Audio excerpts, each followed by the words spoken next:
নমস্কার বন্ধুরা, আমি পলাশ বিশ্বাস আর আপনারা দেখছেন পলাশ বিশ্বাস ভিডিওস। আশা করি আপনারা প্রত্যেকে ভালো আছেন আর আপনাদের বাগানের গাছগুলিও ভীষণ ভীষণ ভীষণ ভালো আছে। বন্ধুরা, থাম্বনেল টাইটেল থেকে বুঝতেই পেরে গেছেন যে আজ কোন বিষয় নিয়ে আলোচনা করতে চলেছি। হ্যাঁ বন্ধুরা, গোলাপ গাছ। ফেব্রুয়ারি মাস কিন্তু ভীষণ গুরুত্বপূর্ণ এই গোলাপের জন্য। আর গোলাপ গাছে অবশ্যই যদি এই কেয়ার নেন তাহলে গাছের একটা পাতাও আপনার হলুদ হবে না, পুড়ে পুড়ে যাবে না, কুঁকড়ে যাবে না, পাতা চকচকে সবুজ থাকবে।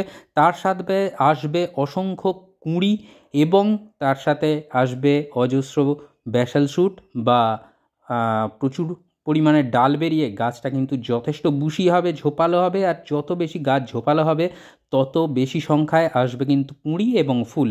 তো বন্ধুরা, আজকের ভিডিওটা ভীষণ ইন্টারেস্টিং হতে চলেছে। একটুও স্কিপ না করে ভিডিওটা দেখার অনুরোধ রইল। চাইলে নোট ডাউন করে নিতে পারেন কি খাবার মাটিতে দেবেন এবং পরবর্তীকালে কি কি ফোলিয়ার স্প্রে করতে হবে খাবার দেওয়ার পরে পরে সেটাই বলে দেব আজকের ভিডিওটিতে। তো দেখুন, এই রকম পরিমাণে চকচকে সবুজ থাকবে আপনার গাছের পাতা।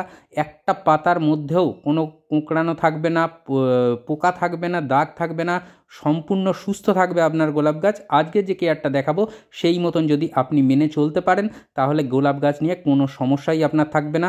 আর ফুলের সাইজও কিন্তু তুলনায় অনেক বড় হবে। আগের ফুলগুলো যেগুলো ফুটেছে তার সাথে তুলনা করলে আপনারা নিজেরাই দেখতে পাবেন যে কীভাবে গ্রোথ নিচ্ছে আপনার গোলাপ গাছটা। তাই বন্ধুরা, যারা এখনও পর্যন্ত চ্যানেলটি সাবস্ক্রাইব করেননি তাদের কাছে অনুরোধ রইল যে চ্যানেলটি সাবস্ক্রাইব করে নেওয়ার জন্য। এবং প্রত্যেক দিন সন্ধ্যা 6টায় কিন্তু আমার চ্যানেলে ভিডিও আসে, তাই বলবো প্রত্যেকের মাঝে চ্যানেলটিকে শেয়ার করে দেওয়ার জন্য, যাতে সহজ উপায়ে সুন্দরভাবে সকলে মিলে আমরা বাগান করতে পারি। তো বন্ধুরা, চলুন শুরু করি ভিডিওটা, যে কি কি কেয়ার নেব এবং কিভাবে নিতে হবে। তো এই গোলাপ গাছটা দেখুন, এর মাটিটা কিন্তু আমি খুঁড়ে নিয়েছি, আপনারাও ঠিক এইভাবে খুঁড়ে নেবেন এবং চারিধারে মোটামুটি 3 থেকে 3.5 ইঞ্চি 4 ইঞ্চির মতন একটা ডিপ জায়গার সৃষ্টি করবেন টবের কিনারা ধরে, যেখানে কিন্তু আপনাদেরকে দিতে হবে খাবার। এবং এই খাবারটা কিন্তু ভীষণ ভীষণ গুরুত্বপূর্ণ গোলাপ গাছের বৃদ্ধির জন্য সার্বিকভাবে, এবং তার সাথে কিন্তু অবশ্যই ফুল আনার ক্ষেত্রে সাহায্য করবে। তো দেখুন, চলুন শুরু করে দিই যে কী কী খাবার আমি নিয়েছি। এখানে দেখতে পাচ্ছেন যে ভার্মি কম্পোস্ট আছে, হাতের 1 মুঠো পরিমাণে ভার্মি কম্পোস্ট আপনাদেরকে নিতে হবে 10 ইঞ্চি টবের জন্য বা 12 ইঞ্চি টবের জন্য আমি বলছি। এর পরিবর্তে 1 বছরের পুরনো কাউডাং কম্পোস্ট অথবা পাতা পচা সার যদি থাকে নিতে পারেন। আর এইটা দেখতে পাচ্ছেন, এটা হচ্ছে শিংকুচি বা 1 টেবিল চামচের একটু বেশি, 1.5 টেবিল চামচ নেবেন 12 ইঞ্চি টবের জন্য। 10 ইঞ্চিতে 1 টেবিল চামচ এনাফ। আর হাড় গুঁড়োও তাই, 1 টেবিল চামচ নেবেন 10 ইঞ্চি টবের জন্য এবং 1.5 চামচ নেবেন 12 ইঞ্চি টবের জন্য। তো এই যে খাবারটা, এই কটা 3টে খাবার কিন্তু ভীষণ গুরুত্বপূর্ণ। এবং এই 3টে খাবার কিন্তু স্লো রিলিজ ফার্টিলাইজার, অর্থাৎ ধীরে ধীরে আপনার গাছকে এরা খাদ্য জোগাতে সাহায্য করবে। আর এই 3টে খাবার কিন্তু অবশ্যই দরকার। এর সাথে আপনারা চাইলে 1 চামচ 1 চামচ নিমখোল মিশিয়ে নিতে পারেন। আর এটা দেখতে পাচ্ছেন, এটা হচ্ছে হিউমিক অ্যাসিড। এই খাবারগুলোকে ভাঙতে এবং গাছ যাতে সহজভাবে গ্রহণ করতে পারে তার সাহায্যার্থে কিন্তু এই হিউমিক অ্যাসিডটা আমাদেরকে দিতে হবে। আর এইটা দেখতে পাচ্ছেন সিঙ্গল সুপার ফসফেট। এইগুলো রাসায়নিক এবং জৈব এই উভয় খাবার মিশিয়ে দেওয়ার একটা ফান্ডা আছে, এটা বলছি পরে। তো এটা নিতে হবে 1 টেবিল চামচ সিঙ্গল সুপার ফসফেট এবং 1 চামচের মতন লাল পটাশ নেবেন। 1/2 চামচের মতন এটা দেখতে পাচ্ছেন চিনির দানার মতন ম্যাগনেসিয়াম সালফেট বা এপসাম সল্ট, এটা 1/2 চামচ নিতে হবে। আর টবের সাইজ অনুপাতে 12 থেকে 14 দানা ডিএপি আমি নিয়েছি, আপনারাও এইভাবেই নেবেন।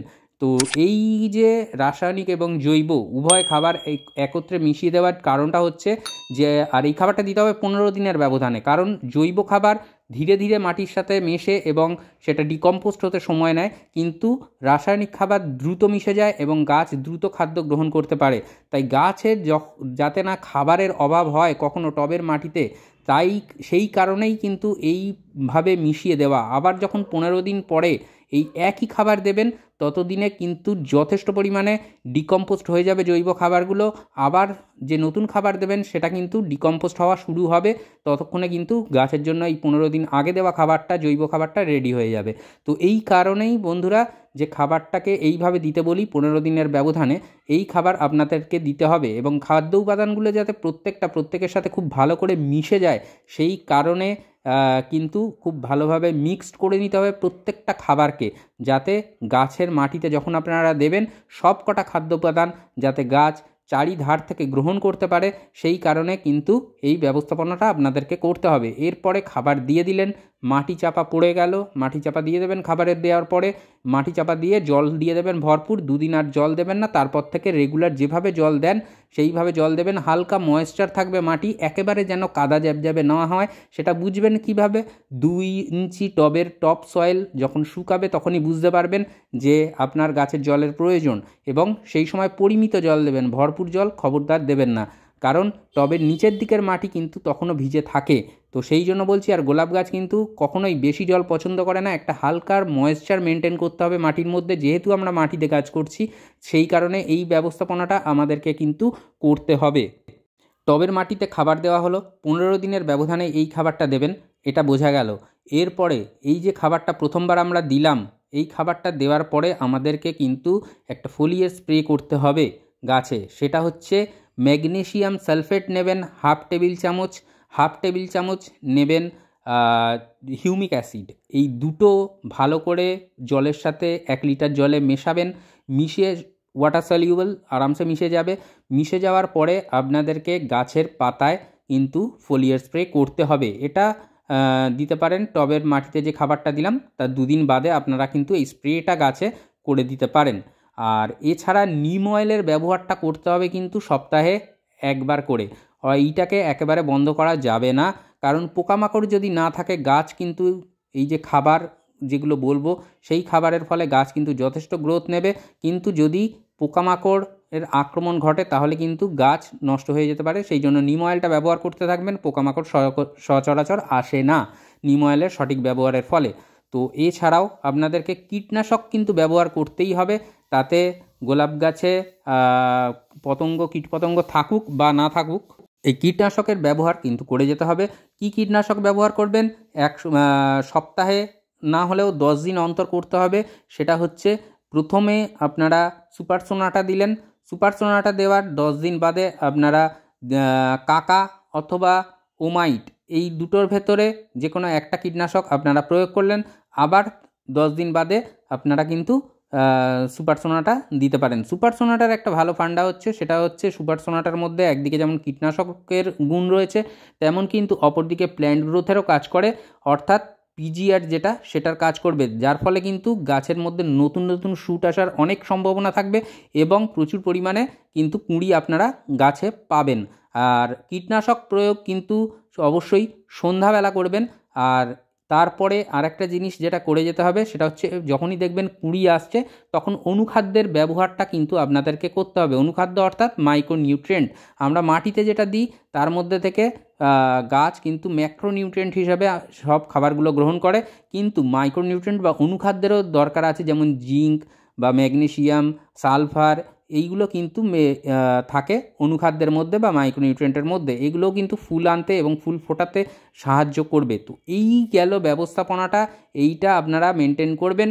মাটিতে খাবার দেওয়ার পর থেকে যেভাবে বললাম এইভাবে কেয়ারগুলো করতে থাকবেন, তাহলে দেখবেন গাছের পাতা কখনোই হলুদ হচ্ছে না, পুড়ে পুড়ে যাচ্ছে না, কালো হয়ে যাচ্ছে না, ঝরে পড়ছে না, পোকামাকড়ের আক্রমণ হবে না, ফুল যথেষ্ট কিন্তু বড় আকার নেবে এবং দীর্ঘদিন স্থায়ী হবে, আর অজস্র কুঁড়ি এসে কিন্তু আপনার গোলাপ গাছ ভরিয়ে দেবে বন্ধুরা।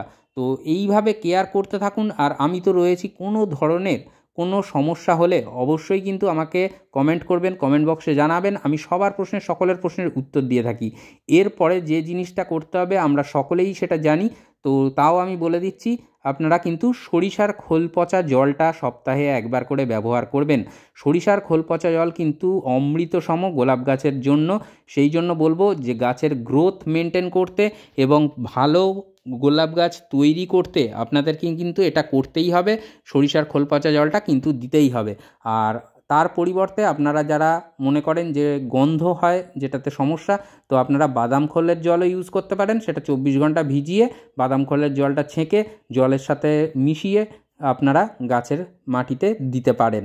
আর বন্ধুরা, এই যে ব্যবহারগুলো বললাম এইভাবে যদি আপনারা গোলাপ গাছে করতে থাকেন, দেখবেন গোলাপ গাছ নিয়ে একেবারে সমস্যা হচ্ছে না। আর কখনো ওভার ওয়াটারিং যেন গোলাপ গাছে না হয়।